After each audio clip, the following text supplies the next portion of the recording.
Hey there, come on in. Go ahead and grab a seat. For the next few minutes, I want you to imagine we've just arrived at this incredibly quiet, secluded leadership retreat, way up in the mountains.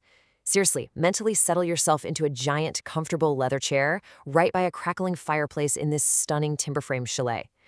Leave the inbox, the notifications, the absolute grind of the day right at the door. It's just you and me right now in a one-on-one coaching session, surrounded by bookshelves, some great hot coffee, and finally, the space to actually think. In this explainer, we're diving into exactly how you go about sustaining your identity through aligned action. So, as we're sitting here by the fire, I want to pose this core coaching question directly to you. Take a beat and ask yourself, what will help you stay connected to your choice? Just sit with that for a second. You know how it is. You make this really bold decision to change a behavior, maybe step into a completely new level of leadership, or just hold a firm boundary. But then, Monday morning rolls around. The emails flood your inbox. The inevitable distractions hit you from every side. How do you handle those moments when all that pressure just threatens to pull you entirely off course? Well, that brings us to section 1, defining the accountability anchor. To answer that big core question, we're going to explore a highly practical mechanism for personal stability. And let me be super clear right off the bat.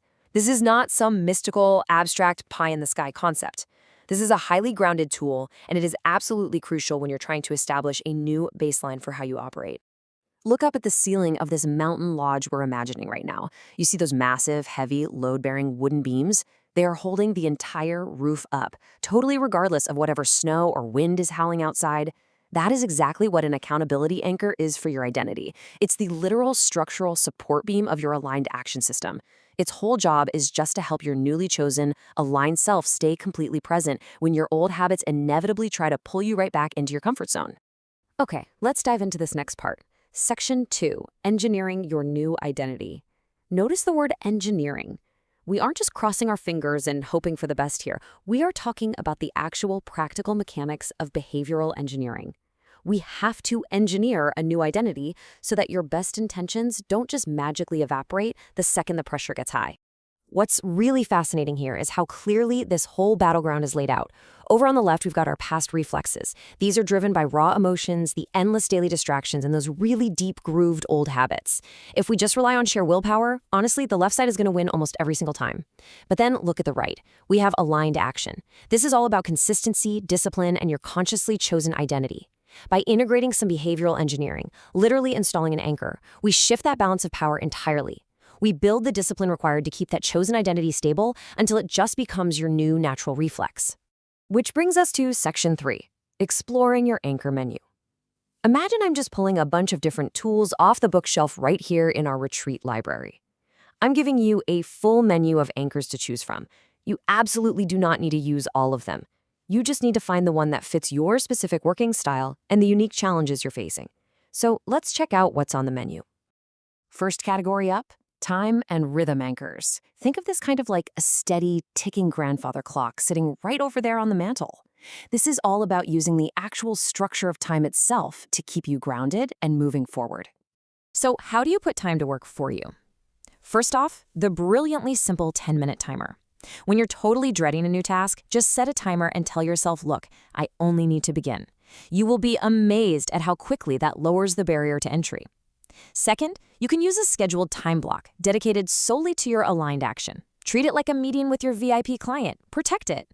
And third, a morning ritual. This one is incredibly powerful. Just having a simple, consistent routine sets the absolute tone for your identity way before the day gets chaotic. Now, if time isn't your biggest hurdle, your environment probably is. That brings us to visual and environmental anchors. And this brilliantly illustrates how we can actually design our physical surroundings to shape our daily actions and completely override our autopilot. These are your immediate physical prompts in your space.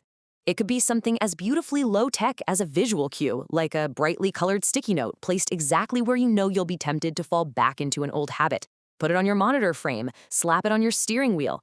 Or it could be a scheduled reminder on your phone that buzzes at 2 p.m. every single day, prompting you to just stop, take a breath, and realign with your intentions. These cues act as little physical tripwires to just wake you up out of autopilot.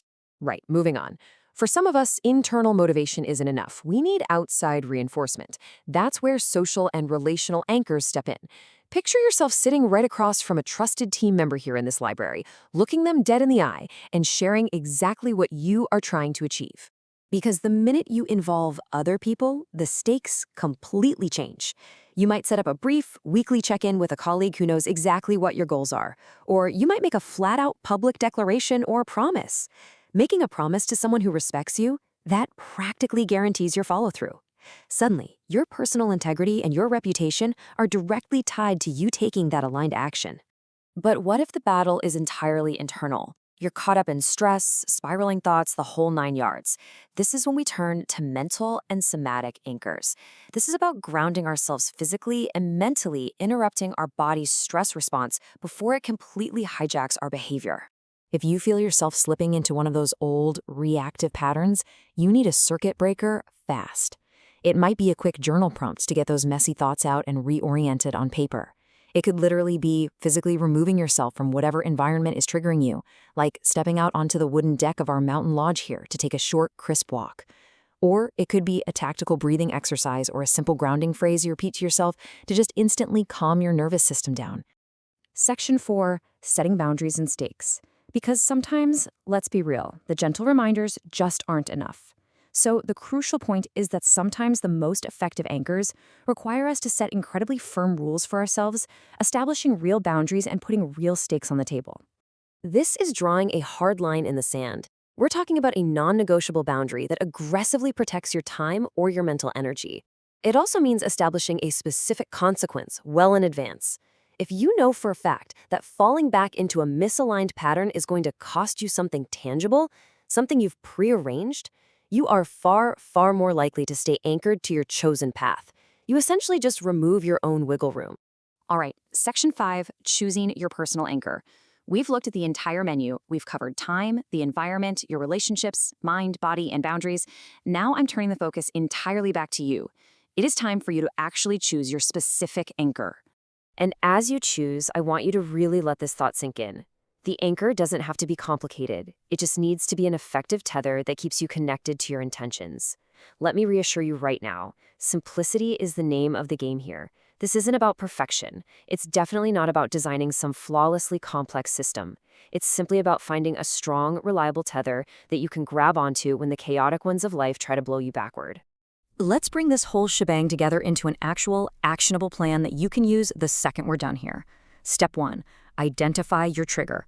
What is the specific situation, the time of day, or the emotion that usually throws you off? Pinpoint it. Step 2.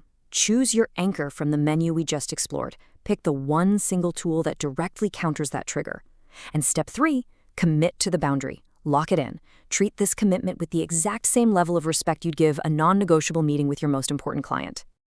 As our retreat session wraps up and the fire starts to burn down, I want to leave you with this one final solitary question. Look at your day ahead right now. Look at the challenges you know are waiting for you. Which anchor is going to tether you today? Don't wait for tomorrow to figure it out. Take a moment right now, make your choice, and step into that aligned action. Thanks so much for joining me in this session, and I'll see you next time on The Explainer.